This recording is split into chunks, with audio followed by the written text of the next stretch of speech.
বন্ধুরা, একদিকে যেরকম ঘোড়া দেখে আমরা খুশি হয়ে যাই এবং ওই সুন্দর সুন্দর ঘোড়ার পিঠের উপর চাপতে চাই, ঠিক ওখানে কিছু কিছু দেশ যেখানে ঘোড়া শুধুমাত্র এই জন্যই পালন করা হয় যেন ঘোড়ার মাংস খাওয়া যেতে পারে আর সবার প্লেটে তোলা যেতে পারে। ফ্রান্স, ইতালি, জাপান, চীন, কাজাকিস্তান, মঙ্গোলিয়া, কানাডিয়া, সুইজারল্যান্ড এবং বর্তমানে বাংলাদেশেও ঘোড়ার মাংসের প্রচুর চাহিদা।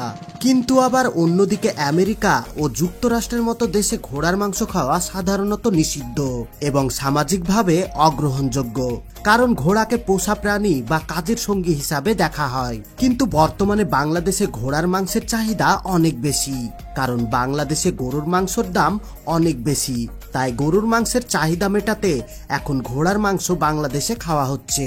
যদিও আমরা সমস্ত প্রাণীকে হত্যা করি না, কিন্তু কিছু কিছু দেশে গোটা গোটা প্রাণী মেশিনের দ্বারাই নির্মলভাবে হত্যা করা হয় এবং তার মাংস খাওয়া হয়। তো আজকের ভিডিওতে আপনি জানবেন কিভাবে ঘোড়া পালন করে বড় করা হচ্ছে, মানে ফ্যাক্টরিতে বড় করা হচ্ছে। তারপরে ওদেরকে খুবই মারাত্মকভাবে জবাই করে মাংস করা হয়। বন্ধুরা, আজকের ভিডিওতে আমি আপনাদেরকে এমন কিছু সত্যতা জানাবো যেটা আজ পর্যন্ত আপনি কখনোই শোনেননি। আপনাদের জানিয়ে দিই, ঘোড়া নরমালি সাধারণ ঘাস পাতা খেয়ে থাকে। এরা কোনো প্রকার মাংস কিংবা অন্য কোনো খাবার খায় না। ঘোড়ার দুধ 100 থেকে 150 টাকা লিটার হিসাবে কিনতে পাওয়া যায়। আর যদি আমরা ঘোড়ার পাউডার দুধের কথা বলি, তাহলে ওটা 1500 থেকে 1700 টাকা কেজি করে বিক্রি হয়। মানুষ মনে করে এই পাউডার দুধ মানুষের হাইট বাড়াতে সাহায্য করে। আবার এটাও জানা যায়, যখন যখন ঘোড়া দুঃখ পায় তখন তারা কান্না করে, আর যখন ঘোড়ার চোখ থেকে পানি বের হয় ওই অশ্রু জল একত্রিত করা হয় আর ওটাকে পরবর্তী সময়ে সাপের বিষের ওষুধ তৈরি করতে ব্যবহার করা হয়। কিন্তু এখানে একটা বিষয় আছে, ঘোড়ার শরীর থেকে সাপের বিষের অ্যান্টিভেনম তৈরি করা হয়, এটা কিন্তু ঠিক, কিন্তু এটা ঘোড়ার অশ্রু থেকে নয়। এই অ্যান্টিবায়োটিক ভেনম তৈরি করা হয় অন্য কিছু থেকে। এই জন্য ভিডিওর সঙ্গে থাকুন, সেটা আপনাদেরকে সম্পূর্ণ জানাবো।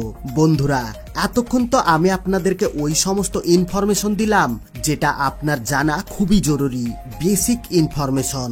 চলুন এবার আমরা বিদেশে যাই এবং দেখে আসি যে কিভাবে মানুষ ওখানে ঘোড়া পালন করে থাকে, আর তারপর ঘোড়ার সাথে যা যা করে থাকে ওটা স্বচক্ষে আপনাদেরকে দেখাবো, যেটা দেখার পর আপনার চোখের অশ্রু চলে আসবে।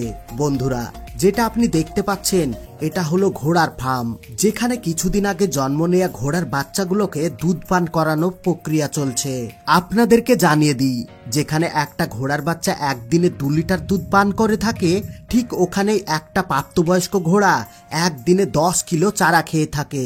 যখন মা ঘোড়া 6 বছর হয়ে যায় তখন তারা দুধ দিতে শুরু করে, আর প্রথম তো মা ঘোড়া একদিনে 10 লিটার পর্যন্ত দুধ দিয়ে থাকে। এই দুধ গরু মহিষের দুধের থেকেও ডবল দামে বিক্রি হয়। এর কারণ হলো এতে থাকা পুষ্টিক তত্ত্ব, ভিটামিন। এই দুধ লিভার প্রবলেম, ক্যান্সার, মধুমেহ, অ্যালার্জি আর এইরকম আরো অনেক রোগের জন্য অনেক উপকারী। আবার অন্যদিকে ঘোড়ার যে স্পাম হয়ে থাকে ওটা অনেক চওড়া দামে বিক্রি হয়। ফার্মে ঘোড়ার ছোট ছোট বাচ্চাগুলোকে নিয়ে আসা হয়েছিল, ওগুলো এখন অনেক বড় হয়ে গিয়েছে। এখানে ঘোড়া তার মায়ের দুধ পান করে থাকে, আর এই দুধ ওদের প্রধান খাবার হয়ে থাকে। এই ফার্মে ঘোড়া দেখাশোনা করার জন্য পুরো ব্যবস্থা থাকে। ঘোড়াকে চারা খাওয়ানো থেকে শুরু করে গোসল করানো পর্যন্ত, এমনকি আলাদাভাবে পানি পান করানোর সমস্ত ব্যবস্থা আছে। এইভাবে ঘোড়াগুলোর দিন ভালোই কাটে। ঘোড়াগুলোকে দেখাশোনা করা, গোসল করানো সবকিছু এখানকার ওয়ার্কাররাই করে থাকে। যে সমস্ত ঘোড়াগুলো মেল ঘোড়া হয়ে থাকে সেগুলোকে প্রজাতি অনুযায়ী রেস খেলানোর জন্য বিক্রি করা হয়। পুরো পৃথিবীতে ঘোড়ার রেস, ঘোড়ার দৌড়ে অনেক প্রচলিত, আর পৃথিবীর প্রায় প্রত্যেকটি জায়গাতেই ঘোড়া দৌড় দেখতে পাওয়া যায়। যে সমস্ত ঘোড়াগুলো উচ্চ প্রজাতির হয়ে থাকে সেগুলোকে ভেনম ফ্যাক্টরিতে নিয়ে যাওয়া হয়। আসলে সাপের বিষে যে অ্যান্টিভেনম থাকে সেই অ্যান্টিভেনম ঘোড়ার শরীর থেকেই পাওয়া যায়। ঘোড়ার শরীরে সাপের বিষের সাথে লড়াই করার জন্য প্রাকৃতিকভাবে অ্যান্টিভেনম আছে। ধরুন রাসেল ভাইপার সাপের অ্যান্টিভেনম তৈরি করা হবে। রাসেল ভাইপার সাপ যদি মানুষকে কামড়ায় 10 মিনিটের মধ্যে সেই মানুষ মারা যাবে, কিন্তু সে রাসেল ভাইপার সাপের অ্যান্টিভেনম এই ঘোড়ার শরীর থেকে তৈরি করা হয়। এর জন্য সর্বপ্রথমে রাসেল ভাইপার সাপের বিষ সংগ্রহ করা হয়। এবার এই ঘোড়ার শরীরে অল্প অল্প করে ইনজেকশন দেওয়া হয়, মানে এই বিষ ইনজেক্ট করা হয়। এর ফলে ঘোড়া অতিরিক্ত দুর্বল হয়ে পড়ে। কিন্তু সে মারা যায় না।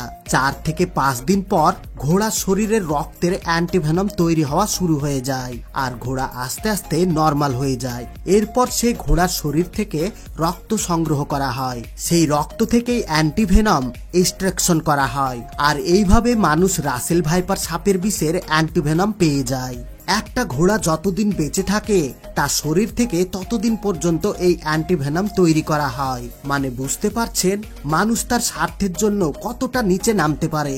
শুধু এখানেই শেষ নয়, যেই সমস্ত ঘোড়ার বয়স অনেক বেশি হয়ে যায় দেখুন ওদের সাথে কি করা হয়। তো সর্বপ্রথমে তো এই ঘোড়াগুলোকে গোসল করানো হয়। এবার এই সময় পর্যন্ত ঘোড়া এটা জানে না যে তার সাথে আগে কি হতে চলেছে। ঘোড়াগুলোকে এখান থেকে নিয়ে যাওয়া হয় সোল্টার ফ্যাক্টরিতে। এই ঘোড়া এখানে নিয়ে এসে মেশিনে দাঁড় করিয়ে দেওয়া হয়, একটা দড়ি দিয়ে মুখকে বেঁধে দেওয়া হয়। এরপর এই মেশিন আস্তে আস্তে বন্ধ হয়ে যায় আর এই ঘোড়া পুরোপুরিভাবে আটকে যায়।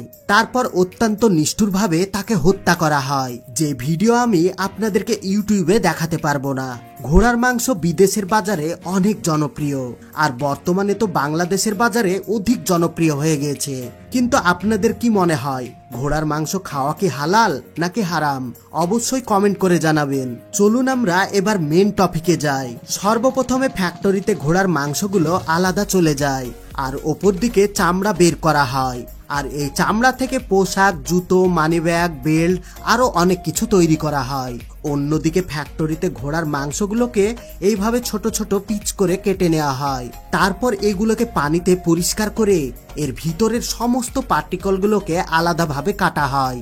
অন্যদিকে এই মেশিনের মধ্যে মাংস ভরে এগুলোকে পেস্ট করা হয়।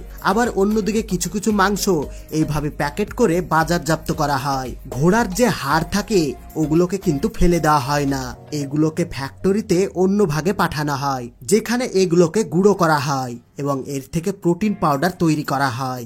আপনারা দেখে থাকবেন যারা বডি বিল্ডার হয়ে থাকে, যারা অতিরিক্ত জিম করে থাকে, তারা এই প্রোটিন পাউডার খেয়ে থাকে।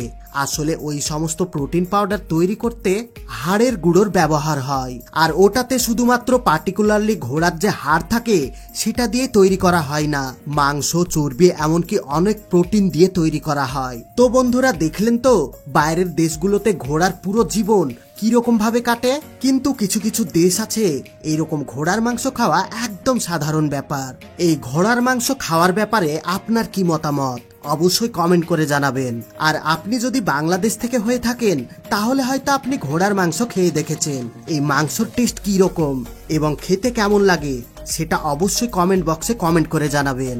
আর বন্ধুরা সব লাস্টে জরুরি কথা, আমরা যেন এর থেকে আরো সুন্দর সুন্দর ভিডিও বানাতে পারি, এই জন্য ভিডিওতে লাইক দিয়ে ভিডিওটি আপনাদের বন্ধু এবং ফ্যামিলির সঙ্গে শেয়ার করে দিবেন।